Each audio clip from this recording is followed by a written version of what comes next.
Bonjour Bérénice. Alors pour commencer, on va parler investissement et vous allez nous dire si c'est rentable d'acheter une passoire thermique et de la rénover. Exactement. Alors on le sait, l'immobilier est un bon investissement. Je vous rappelle le principe, on obtient un crédit afin d'acheter un bien immobilier pour le louer. Et aujourd'hui, la question que les investisseurs ou les futurs investisseurs se posent, c'est qu'est-ce qui est plus rentable ? Acheter un bien immobilier avec une bonne note énergétique qu'on va pouvoir louer immédiatement, ou acheter un bien mal noté par le DPE, je le rappelle, le diagnostic de performance énergétique, devoir faire des travaux de rénovation avant de le louer. Donc c'est la grande question à laquelle l'équipe scientifique de Se Loger a répondu à travers une étude qui vient juste de sortir.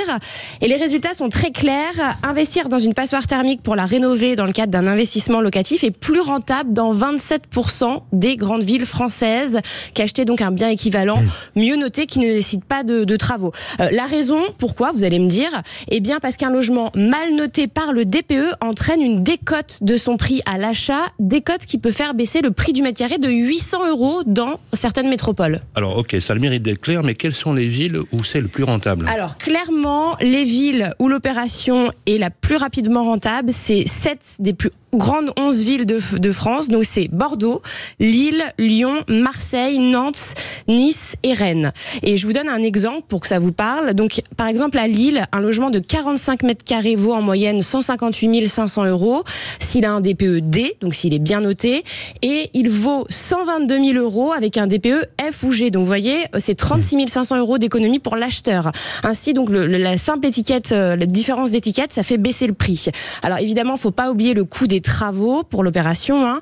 Donc là, pour notre appartement de 45 mètres carrés, en faisant l'hypothèse qu'on a 500 € de travaux par mètre carré, ça fait 22 500 €. Donc la décote, je rappelle qu'elle est à 36 500 €. Ça permet évidemment de couvrir les travaux et ça permet aussi de couvrir les frais d'agence et les frais de notaire qui, dans ce cas, quasiment se situent vers 15 000 €. Alors la rentabilité va dépendre donc du coût des travaux, mais aussi de la façon dont on va les gérer les travaux. Exactement. Si vous dépensez en moyenne 500 mètres carrés pour la rénovation de votre bien, il est plus rapidement rentable d'investir donc dans une passoire et de la rénover dans 17% des départements. En revanche, si vos travaux n'excèdent pas 250 € par mètre carré, là, il est plus rentable d'acheter une passoire thermique dans 70% des départements. Alors, est-ce qu'il y a des départements où ça vaut plus le coup ?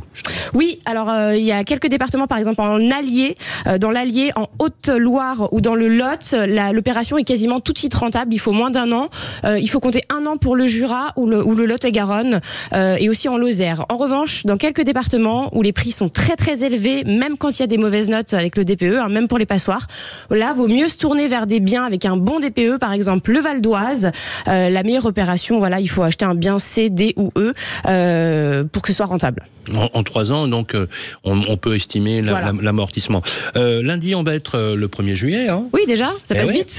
Et oui, les juillet, il y a beaucoup de changements en ce moment. Oui, beaucoup de changements concernant le logement. Alors, on commence rapidement avec le gaz qui augmente. Je vous rappelle, le gaz augmentera de 11,7% par rapport à juin. Et pourquoi cette hausse, elle avait été annoncée dès février par la Commission de régulation de l'énergie. Pourquoi, vous allez me dire ? Eh bien, parce qu'en fait, c'est l'entretien du réseau de gaz payé par les entreprises, donc pour l'acheminement du gaz jusqu'au ménage, qui est répercuté donc sur les factures. Donc ça augmente. L'objectif, vous avez compris, c'est de maintenir un bon réseau qui achemine donc le gaz. Et c'est aussi la conséquence de la baisse de consommation du gaz. Il faut répartir donc les mêmes coûts sur un nombre moindre d'abonnés.